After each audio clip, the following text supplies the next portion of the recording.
I'm Brian McGee from the College of Charleston. We're here today with Envision, South Carolina. We are talking to leading business people, philanthropists, professionals, people from all walks of life who can speak to what can make South Carolina a world-class state in every respect. I'm joined today by John Rivers. John is a businessman, a philanthropist, a leader in every respect here in Charleston. John, it's a pleasure to be with you today. Well, thank you. Let me begin right off the top by asking a question of you as a native Charlestonian. Some people like me came to Charleston as an adult, but you've been here your entire life in one fashion or another. How do you think Charleston and South Carolina are different for those of you who grew up here as opposed to those folks like me who moved to Charleston as an adult? Well, there are so many differences. People often say that have lived here for a while say they'd like to go back to the old Charleston. But really, I don't think they have thought that through, because when I was growing up, we were hardly ever allowed to go north of Broad Street because of the dilapidated buildings, the crime, the uncertainty of whatever our fate might be as we went further north in the city. Today, the city is so vibrant. Areas that we were told never to set foot in are being renewed. To me, being here today is sort of like being in springtime. It's a time for renewal, but it's also a time where history is repeating itself, and that Charleston 250 years ago was the wealthiest place in America. And frankly, I don't see any reason why we can't have history repeat itself today. We have, the natural resources to do so. We have the College of Charleston. We have a burgeoning medical school, the best natural port on the East Coast, and just so many things that we can take advantage of. And with the proper leadership and desire on the part of the citizens who live here, this really is, in my opinion, springtime for the next 200 years. But as a real estate developer and businessman, you and your team at Rivers Enterprises have been central to that renewal north of Broad Street. You've made some very big commitments north of Broad Street. What led you to think that Charleston was worth that risk? Well, I guess the big thing is that a sense of optimism and perhaps a sense of history, in realizing how great we were at one time and how great we can be. And I think you're being very generous in your compliments, but thank you. But somebody has to be a catalyst. Somebody has to be the spark that ignites the excitement of others to get things going. And when the Navy base closed here in Charleston, there was a move afoot. It was called the Building Economic Strength Together Commission. We thought, on the other hand, that maybe the Charleston Regional Development Alliance could have a better idea as to what to do, and taking advantage of the natural resources and not looking back at just what the strength of the Navy Yard and its history and importance was to the community, but look at all the other opportunities that we had. And so I think that's why we went forward with that vision. Instead of trying to go back to something, we were all looking forward to what the opportunities could be for the future. We've been talking about Charleston for a few moments, but let's take the entire state of South Carolina. If you were giving us your top level impression as a whole, how would you describe South Carolina to someone who didn't know the state well as a prospective investor, and you were trying to differentiate South Carolina from other states in the Southeast or anywhere in the United States for that matter? Well, to be real simple, South Carolina is the best. Okay. And we have so many things that are good here, and we are often portrayed as a bozo state. And a lot of the negative things that happen in our state are the things that get publicized, but little things like that are really huge things, like the quality of education offered by the College of Charleston, offered by Clemson, offered by our medical university as examples. I mean, there really is nothing finer. And what we need to do, in my humble opinion, is that we need to focus our resources and use a rifle shot instead of a shotgun approach as to how we do things. And we need to build clusters of excellence. And again, taking Clemson as an example as to what they've done with their iCar project, and look at what Greer has gotten with the BMW plant. And that's a wonderful example of what can be done economically. Looking at the University of South Carolina and its aerospace and what they're doing. Look at what we're doing here in cancer research at the Medical University and the different biodiversity that's taking place out of there.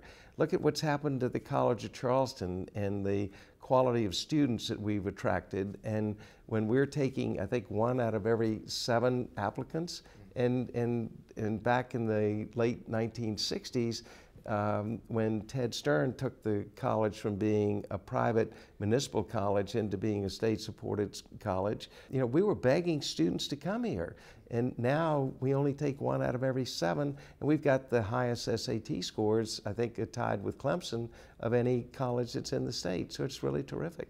You started to answer my next question, because you've talked about things that we're doing really well now as a state. How do you see that as part of a transition from a state that was more agrarian or that had a really sort of an old traditional manufacturing base to a different kind of state, one that's on the cutting edge in manufacturing or that's developing new technologies? To be honest with you, I'm not sure that I'm really qualified to answer that question, but I can see where we have some structural deficiencies that I think need to be corrected. And the biggest one that we have, the biggest 2 we have, are in the organization of our state government. For example, in the State Department of Education, that should not be an elected position, because there are hundreds, if not thousands, of people that work for the State Department of Education whose main job is to get the superintendent reelected. That should be a cabinet position. There are other elected positions that should be, in my opinion, under a cabinet position. And now we're seeing where the governor and the lieutenant governor are going to be running on the same ticket as opposed to separately. So there are structural changes that need to take place there. Additionally, we need to increase our focus on education. And we need to forget this idea of separatism of the low country versus the upstate versus the Midlands, or Clemson versus South Carolina, or the Medical University as research universities competing for research dollars. I mean, we need to work together. Our Commission on Higher Education needs to be focused on the offerings from our various colleges. We don't need 3 or 4 medical schools in this state. We can't afford it. But we also need to be cognizant of the fact that, as you mentioned, from the rural or agrarian areas, what do we do with those areas now that is different than what we've done in the past 30 or 40 years? And one of the huge things that's taking place today is the locavore, or the farm-to-table concept. And that's all fits into sustainability and into the kind of things that we're doing farm to table, where what would be better food to serve in our Charleston restaurants or Greenville restaurants than food that's grown right here in South Carolina. Let's talk a bit about North Carolina and South Carolina. You know both states really well. You went to college in North Carolina, even though you're a native Charlestonian. What do you see as lessons South Carolina could learn from North Carolina, and vice versa? Well, first of all, I would not claim to know either one really well, but you're a pretty modest guy here today, John. No, well, anyway, but I have had exposure to both. What I would say is in North Carolina, that they have been much more progressive and supportive of their educational system. Primary, secondary, higher education. Look at their research universities and what they're doing. Look at their research triangle, what they're doing. Look at their consolidated approach, particularly to higher education. I think that that's fantastic. We don't have that here. We don't have a consolidated approach to higher education. On the other hand, North Carolina, one of its biggest deficiencies, in my opinion, is their underutilization of their educational television system. They have separate educational systems, educational television systems spotted throughout the state. In South Carolina, we have a consolidated educational television system. And I was fortunate enough to be chairman of educational television, and when I was, immodestly I'll tell you, we had the highest usage in primary, secondary, and higher education. We even beat some of the commercial stations with some of the programming that we are doing. But I was replaced as the chair, and not because I was replaced, but the lack of focus on educational television took place simultaneous with that, and our educational system has suffered.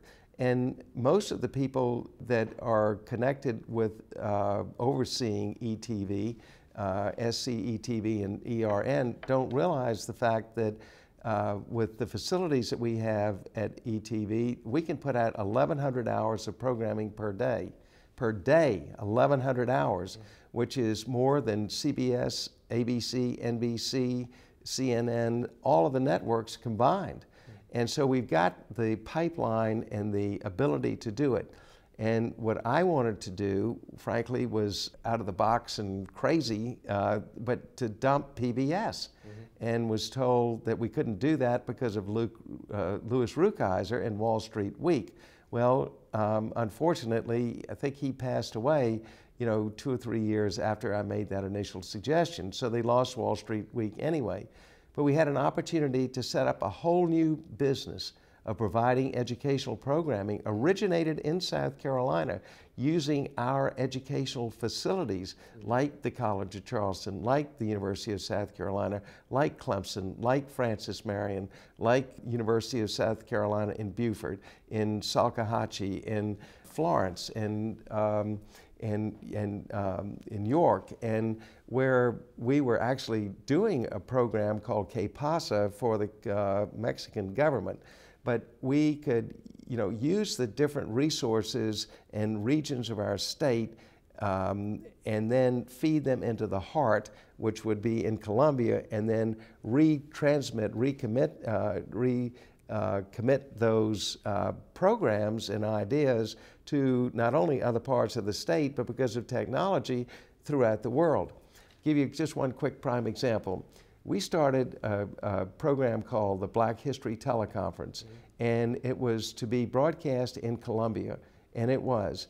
And it was not my idea, it was Dr. Mariah Anna Davis from Benedict College. And it is now a program that we nurtured when I was there as the chair, I believe it's in 135 countries around the world. So I'm guessing when you see budget cuts to educational television and you see their mission being scaled back because of those financial shortfalls, that you don't think that's a good idea? I think it's a horrible idea.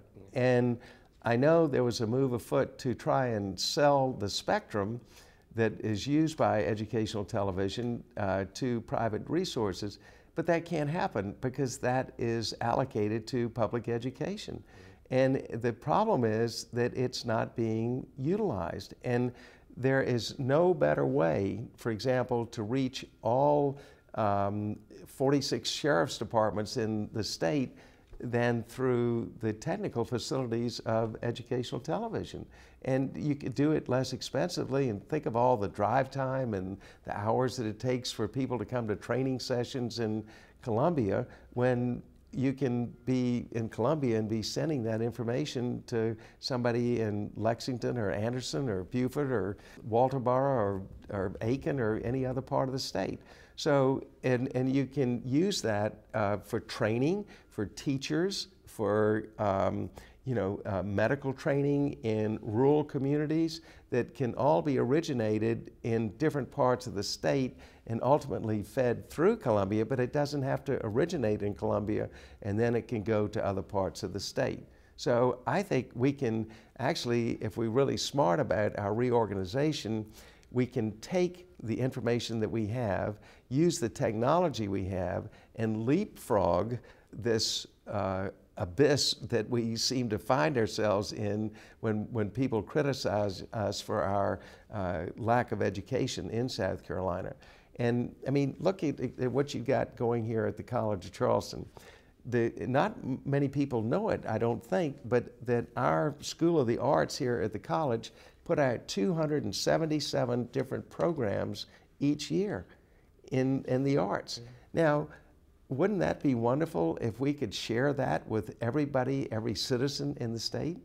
I think that there are a lot of people who would enjoy that. But who would have thought that the College of Charleston is putting out in the School of the Arts alone 277 products that are their opera, their symphony, their Broadway type plays, their original plays.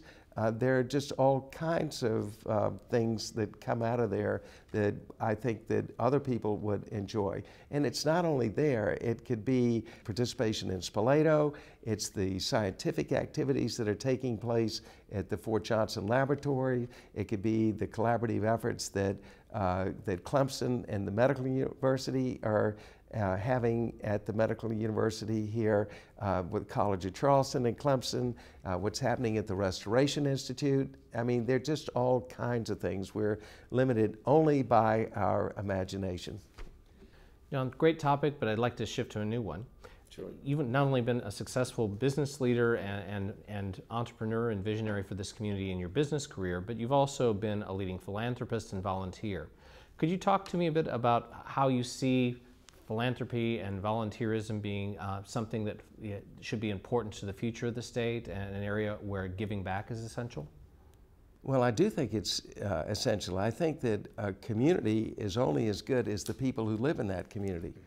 And I was always raised with the idea that to whom much has been given, much is expected, and expected to give back in return what we received.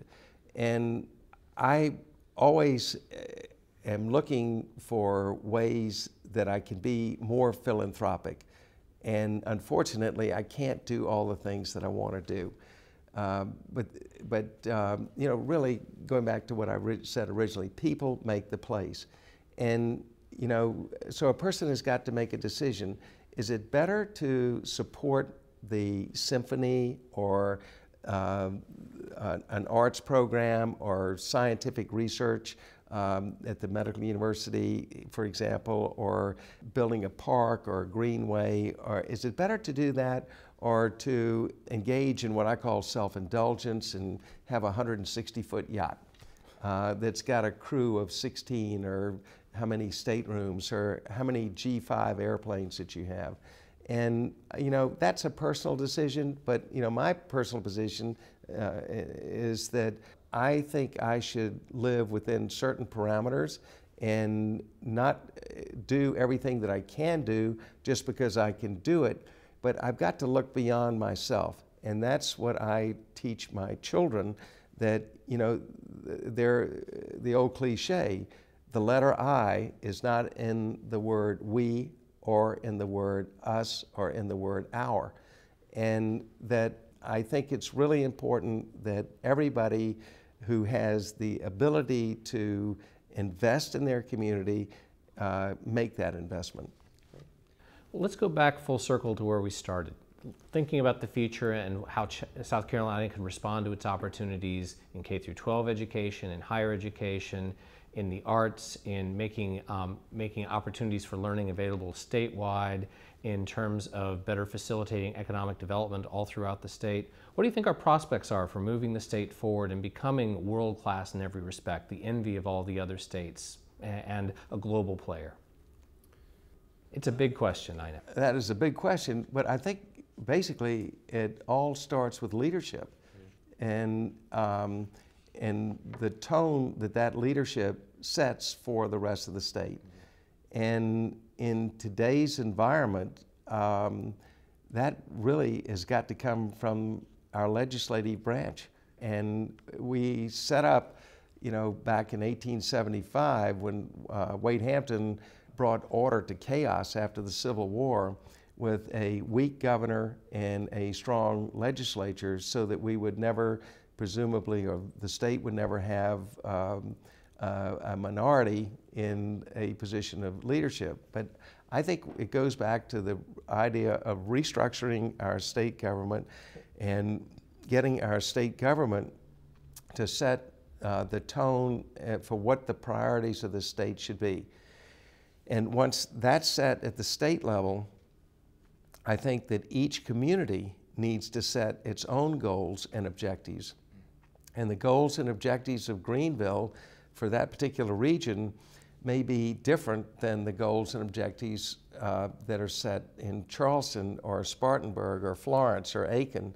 However, all of those need to be knitted together as part of the fabric that will let us accomplish the goals that are set up by the governor and the two legislative branches that we have.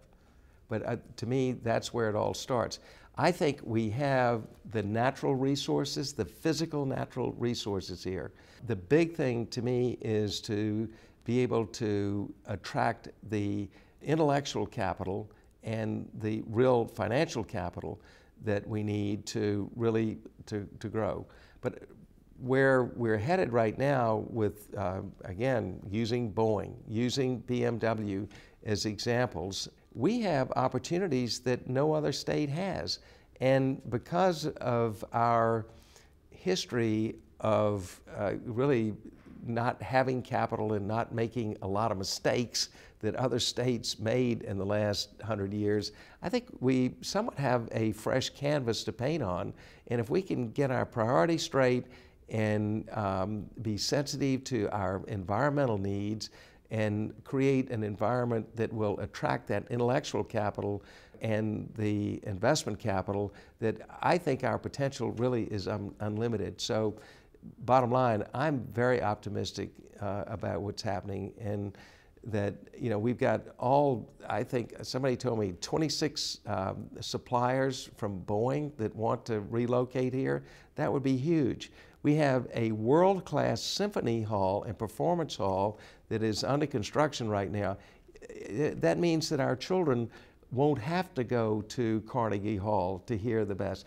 What we will have will be better than Carnegie Hall. Certainly no worse, but I'm saying it'll be better than Carnegie Hall. So it's important, you know, to be sensitive and to be mindful of our history, but we should use that as a springboard to launch us into making history for the future, but doing it in the right way. And again, I go back to what I said, just because you can do something doesn't mean you should do it. You need to be able to do whatever that is in a responsible way.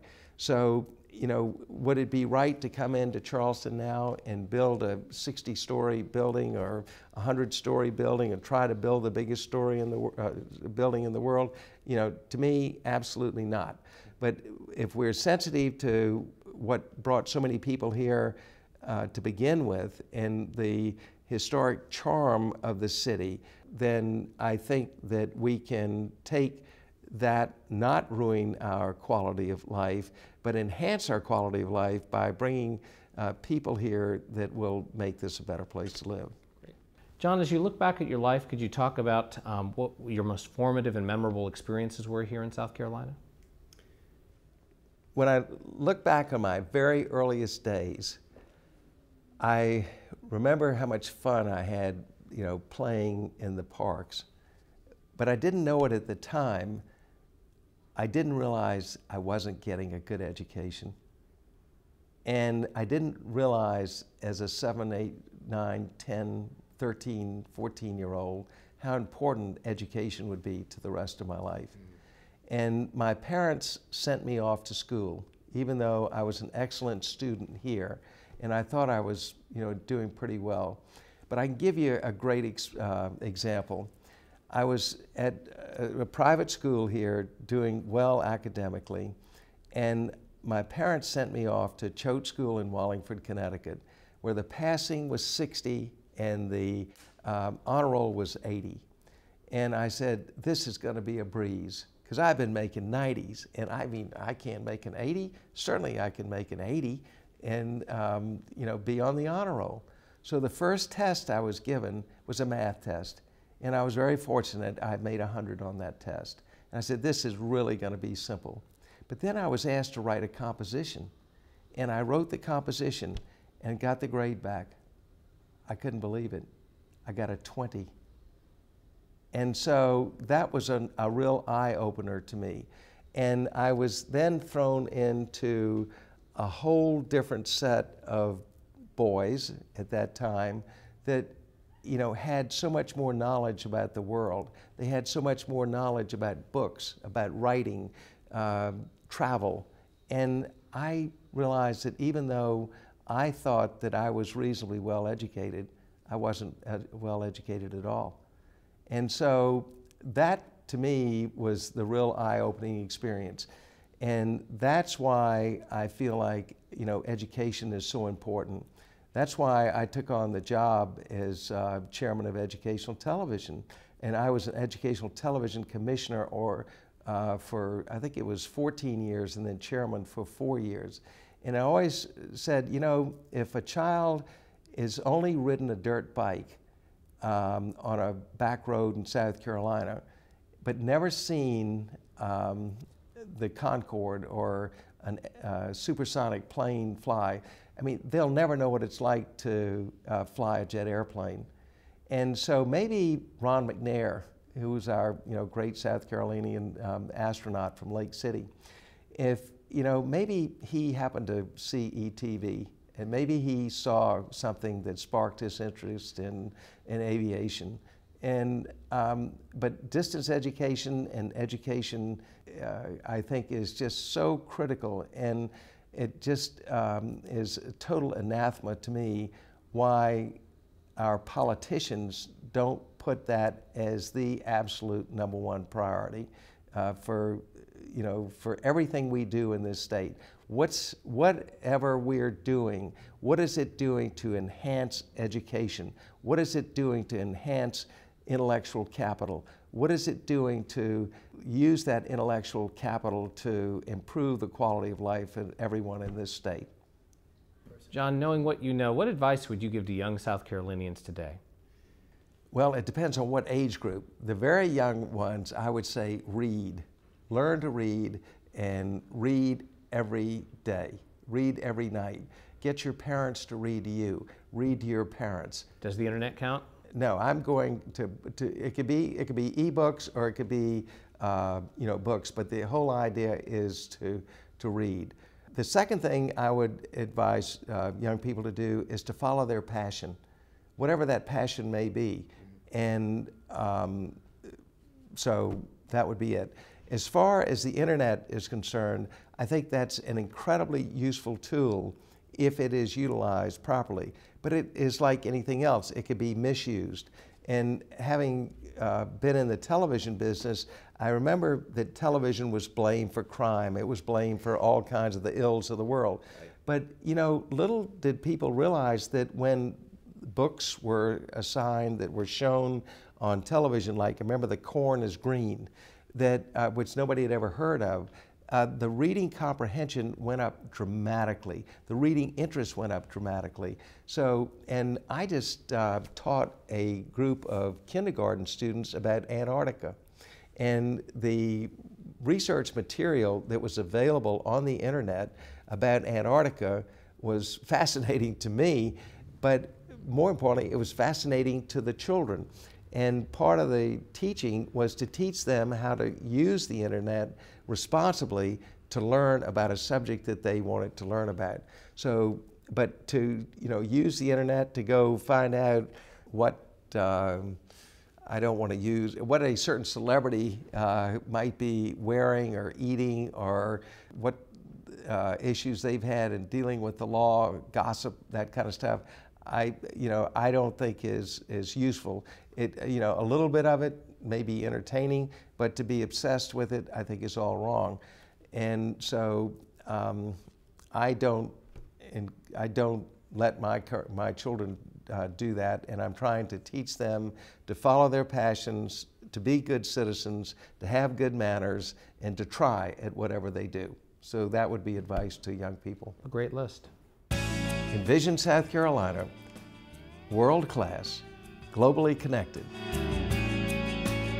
We have a burgeoning medical school, the best natural port on the East Coast, and just so many things that we can take advantage of, and with the proper leadership and desire on the part of the citizens who live here, this really is, in my opinion, springtime for the next 200 years.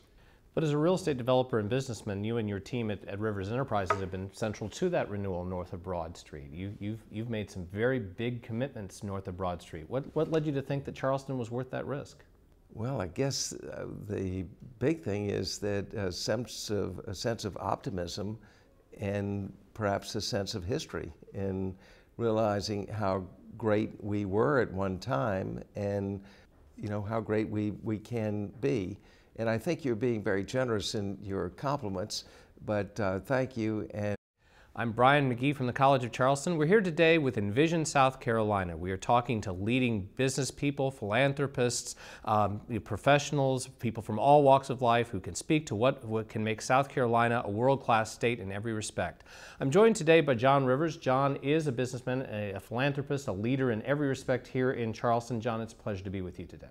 well, thank you. Let me begin right off the top by asking a question of you as a native Charlestonian. Some people like me came to Charleston as an adult, but you've been here your entire life in one fashion or another. How do you think Charleston and South Carolina are different for those of you who grew up here as opposed to those folks like me who moved to Charleston as an adult? Well, there are so many differences. People often say that that have lived here for a while say they'd like to go back to the old Charleston. Mm-hmm. But really, I don't think they have thought that through, because what the opportunities could be for the future. We've been talking about Charleston for a few moments, but let's take the entire state of South Carolina. If you were giving us your top level impression as a whole, how would you describe South Carolina to someone who didn't know the state well as a prospective investor, and you were trying to differentiate South Carolina from other states in the Southeast or anywhere in the United States for that matter? Well, to be real simple, South Carolina is the best. Okay. And we have so many things that are good here, and we are often portrayed as a bozo state. And a lot of the negative things that happen in our state are the things that get publicized, but little things like that are really huge things, like the quality of education offered by the College of Charleston, offered by Clemson. But somebody has to be a catalyst. Somebody has to be the spark that ignites the excitement of others to get things going. And when the Navy base closed here in Charleston, there was a move afoot. It was called the Building Economic Strength Together Commission. We thought, on the other hand, that maybe the Charleston Regional Development Alliance could have a better idea as to what to do, and taking advantage of the natural resources and not looking back at just what the strength of the Navy Yard and its history and importance was to the community, but look at all the other opportunities that we had. And so I think that's why we went forward with that vision instead of trying to go back to something. We were all looking forward, because when I was growing up, we were hardly ever allowed to go north of Broad Street because of the dilapidated buildings, the crime, the uncertainty of whatever our fate might be as we went further north in the city. Today, the city is so vibrant. Areas that we were told never to set foot in are being renewed. To me, being here today is sort of like being in springtime. It's a time for renewal, but it's also a time where history is repeating itself, and that Charleston 250 years ago was the wealthiest place in America. And frankly, I don't see any reason why we can't have history repeat itself today. We have, the natural resources to do so. We have the College of Charleston. We